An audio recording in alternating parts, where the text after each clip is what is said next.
Well, it's great to connect with you. Tell me what's going on and how I could help. Yeah, for sure. So I'm just kind of working through the 2 month schedule that you had originally given me. And although I've had a bit of kind of some hiccups and I've changed the schedule a bit according to what I think I need to focus on more, I am kind of coming to the end of it and hoping to spend the last couple of weeks before the November exam on timed full prep tests. So I'm kind of happy it's going well, but I certainly do have some questions for you. For the first one, right now I'm kind of finally getting at that stage where I am getting better at my accuracy, and I haven't yet started focusing on timing. But one of the things that's really been helping me on my accuracy is active engagement with the questions, which is something you talk about often. And I'm finding it's really helpful for me. I'm really talking myself through the questions, and I'm taking that time to do that. And I'm sure, as I keep doing that and getting better at it, the timing will come as well. But given that the November exam is about 3 weeks away, do you have any tips to kind of transition from the accuracy to the timing stage? Yeah, and my recommendation is a simple one, which is start doing some timed exams. Just mix them in. Yeah, okay, that's fair. That's it. I Um, mean, there are only 3 sections, not five, so the full length exams are not as big a deal, but you still want to get several under your belt before test day. for sure. And so with the November LSAT Flex, when do you recommend kind of making the the switch over to doing or full-time prep tests exams? I would say at least 3 to 4 weeks prior. So that's really now. Like right now, yeah, Yeah. exactly. Okay, that's awesome. So I think the thing with me is I have a bit of a unique situation in that I've kind of studied on and off for the LSAT for several years. Things have happened in my life, and I wanted to write the LSAT almost 4 years ago, and my father passed away, so that kind of pushed it. And then I started doing my master's degree, and that pushed the LSAT studying as well. I'm finally kind of getting to it now, and even now, I was supposed to get married this year and study for the LSAT next year, but because of COVID, we've decided to switch the two things around. So I have kind of a lot less time than I would have wanted to prepare for it. I'm also going to be writing the January to kind of give myself a little more time to study as well. But one of the issues I've kind of been coming across is each time that I've tried to study for the LSAT, I've studied using different programs or companies, as you might say, and I know every company kind of has their own approach. And somewhere within understanding all the different approaches, I definitely have I don't have a very clear idea of the different question types or kind of how to approach them. So I know that I need a little more. I need a little more practice doing individual question types, but I'm finding that I just don't feel like it's coming together for me as clearly as I would have wanted to. Actually, funny enough, this whole poster behind me is just logical reasoning question types that I've written out for myself so I can see it while I'm doing prep tests, just in case I don't remember how to approach the question. But is there anything else you might suggest to kind of get a little better at specific question types or help kind of departmentalize it in my head a little more? Well, I'm glad you got the poster. I saw it behind you and I couldn't help wondering if it were LSAT related. You certainly would not be the first or the last. But that kind of taking charge of your prep and making it part of your environment just speaks to your dedication. So I'm excited about that. I was also happy to hear that you're allowing time until January because that takes the pressure off of November, which is just a few weeks away now. It takes the pressure off just a little bit and a lot, actually. So that's pretty significant.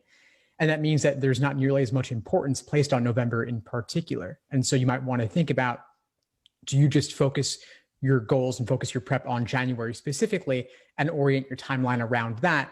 Then maybe you take November, maybe you don't, but obviously a lot more can be done with an additional 2+ months. Right. Okay, that's fair. Um, And then I think one more thing, sorry, I have little notes here. That's what I keep looking at. I think one more thing that I was just kind of thinking about is the prep test, like setting up that prep test environment. And I know you've spoken to a lot of other students about dealing with anxiety and kind of doing the test under real conditions. And I'm finding that I'm kind of also having that anxiety when I start doing prep tests. It's almost like, one section when it gets a little over 35 minutes, all of a sudden I'm like, oh no, okay, now I might as well just take my time with this prep test and do it without the time conditions. Um, but obviously I can't do that all the time. Any tips for kind of just anxiety that, you know, around that sort of timed prep test scenario?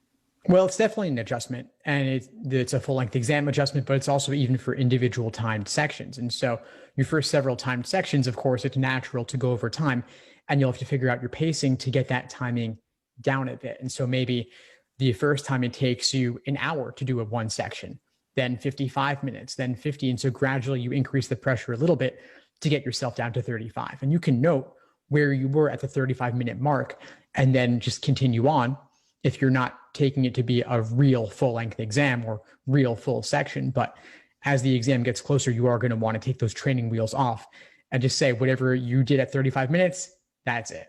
That's it. Yeah. Okay. I had a comment on the question types as well, because as you said, lots of different programs have different terminologies, different styles. At the end of the day, it's all still the same exam content. And so I think a lot of the terminologies really are window dressing. If you know a strengthening question is a strengthening question, parallel is parallel, then there's not really that much confusion at the end of the day. And you may want to translate from one system to another, or you may want to throw their terminologies away altogether and just go with whatever most simply represents the language LSAC uses and go to that in the end, because that's what you're going to face on test day. Yeah. Okay. No, that's a really good note too. And actually, it's almost good to hear that from you, because I think sometimes just the anxiety of having to try to categorize the questions as they come up makes me overthink. Like I'll sit there and just wonder what type of question it is for a while. But I think before I even started studying for the LSAT and I did my first just raw LSAT, I actually did pretty well because I just kind of intuitively knew what the question types were and what they were asking. But I think kind of just practicing the prep tests, having that under my belt is going to give me that confidence and reassurance that, you know, I know what I'm doing. So I'm excited to make the transition to go into more prep tests timed. One other question I did have for you actually surrounded reading comp. And I think it's just, I used to be a very fast reader, and I'm not anymore because I haven't been reading all that much. My master's research in the last couple of years really was just about like writing and doing interviews. And I had already gotten my reading part of my research out of the way. And I just find that I haven't been reading a whole lot in my spare time. The speed reader, I've tried to do that, and I find it helpful. Do you suggest that be an activity I try to do almost every day to just kind of get better, maybe 5-10 minutes a day? Or is that just something, you know, maybe is not going to help as much now for the November exam, but might help a little more for the January? I would say it will definitely help more on a longer timeline. And so you may not even want to bother with it before November if you're placing some importance on how November goes. But I think 5 minutes a day over a longer period of time could have an impact, but it's not going to be useful for every single person. And so if it stresses you out too much to even bother doing it, then it's certainly something you don't need to do. It's just one tool that's available to you. Okay. Okay. Awesome. And I think that's kind of all of the questions that I had for now. I think more after I write the November exam, it'll really just be about, okay, how am I going to go about my study schedule for January now? Because I'll have kind of gotten all of the videos and the initial learning out of the way. So it'll really just be about doing more prep tests and more just kind of practicing hands-on that way.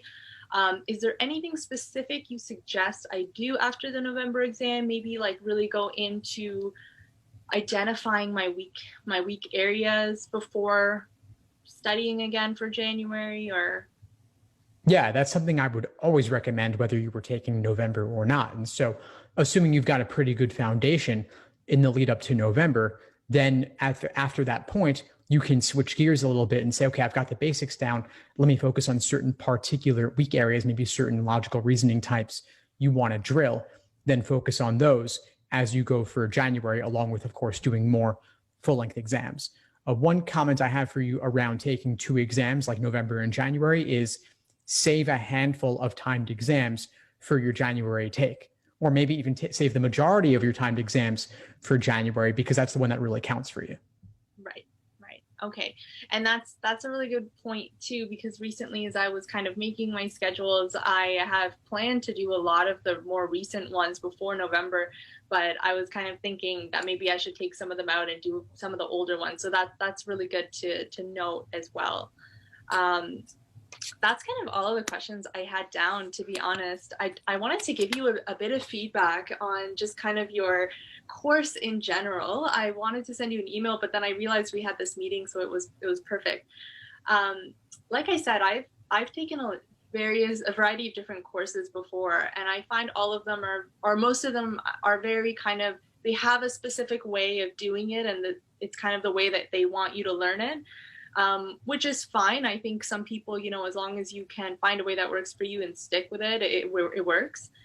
What I like about the way that you have your course set up is that you do a really good job at emphasizing the foundational or important points, and it kind of allows for people, at least it allowed for me, to personalize it and build my own approach to it.